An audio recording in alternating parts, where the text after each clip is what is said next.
22 जानेवारीला अयोध्येत साकारलेल्या भव्य मंदिरात प्रभू श्रीरामांच्या मूर्तीची प्रतिष्ठापना होणार आहे।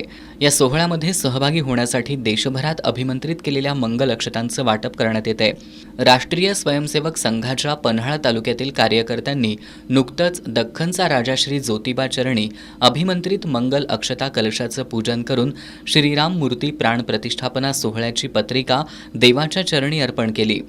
गेल्या 500 वर्षापासून हिंदू धर्माचं आराध्य दैवत प्रभू श्रीराम यांच्या मंदिराचा निर्माण करण्यासाठी हिंदू समाज अनेक वर्ष झगडत आहे।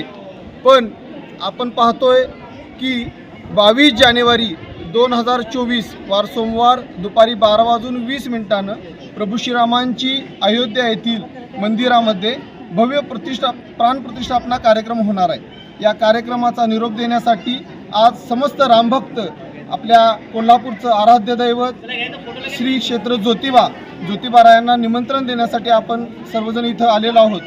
ज्योतिबाराया सगळ्यांना आशीर्वाद देतील आणि हे रामराज्य पुन्हा एकदा देशामध्ये निर्माण होईल यासाठी आम्ही सर्वांनी ज्योतिबारायाचा आशीर्वाद मागितलेला आहे। यावेळी राष्ट्रीय स्वयंसेवक संघाच्या वतीनं मूर्ती प्राण प्रतिष्ठापना सोहळ्या दिवशी प्रत्येक घरी अभिमंत्रित मंगल अक्षतांच्या सहाय्यानं प्रभू श्रीरामांच्या प्रतिमेचं पूजन करून घरी 5 दिवे लावावेत।